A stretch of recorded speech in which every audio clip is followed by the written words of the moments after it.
शेतकरी नाराज आहे, रांगेमध्ये सकाळपासून बसलेले, अद्याप त्यांचा नंबर आलेला नाही आहे. नंबर आमचा सिरियलनुसार चालू आहे. सिरियल नंबरनुसार घेऊन आले तुम्ही? कोण की आम्हाला शेतकऱ्याची अडचण माहिती आहे. बरं. हो, आता पाऊस नसल्यामुळे शेतकरी थोडं थांबलेला आहे, नाही तर आमची सुद्धा परेशान झाली असती शेतकऱ्याबरोबर.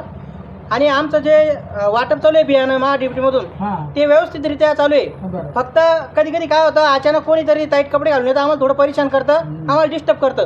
बाकी शेतकऱ्याचं तुम्ही मनोगत व्यक्त करून घ्या. सकाळचं आम्ही बाहेर गेलो कालक बिलक तरी आम्ही सुद्धा व्यवस्थित वाटप करतोय. बरोबर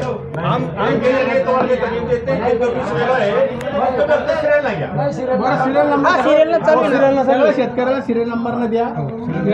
मार्फत तेवढीच नंबर विनंती.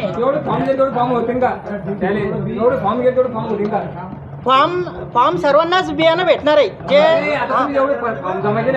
नाही ते उद्या होतील, कारण की अर्धघट्ट मी आता सकाळपासून बसलेले ना, अजून भरपूर जवळजवळ 150 फॉर्म बाकी आहे. तुमच्याकडेच आहे का अल्फाबेटी नाही का? सगळं तुमच्याकडेच आहे? श्री गणेशकडे आणि आमच्याकडे चालू आहे सध्या. अर्धा चालू आहे. श्रीगणेशकडे गेलो आम्ही, तिथं नाही ना त्याच्याकडे, ते नाव तुमचं नाव सांगितलं. नाही, आमच्याकडे नाव असू शकतं, यादी चेक करावं लागेल, परंतु आपण सिरियलनुसारच चेक करतोय. असं त्यांना काही शेतकऱ्याचं म्हणणं आहे, हा 5 किलोचे पैसे घेऊन राहिले म्हणते असं. नाही, जर तुमचं जर समजा तुम्हाला 75 किलो झालं ना भाऊ, आणि तुम्हाला आपण 90 किलो करून दिलं, तर मग त्याचं वरचे पैसे लागेल ना. हा, तुम्हाला जर एक्स्ट्रा बियाणं जे लागतं ना, त्याचे जे महामंडळाने आम्हाला सांगितलेलं आहे त्यानुसार आम्ही पैसे घेतोय. बरोबर.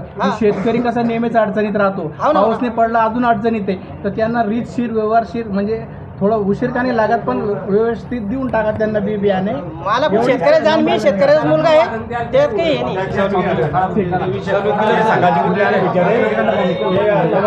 नाही.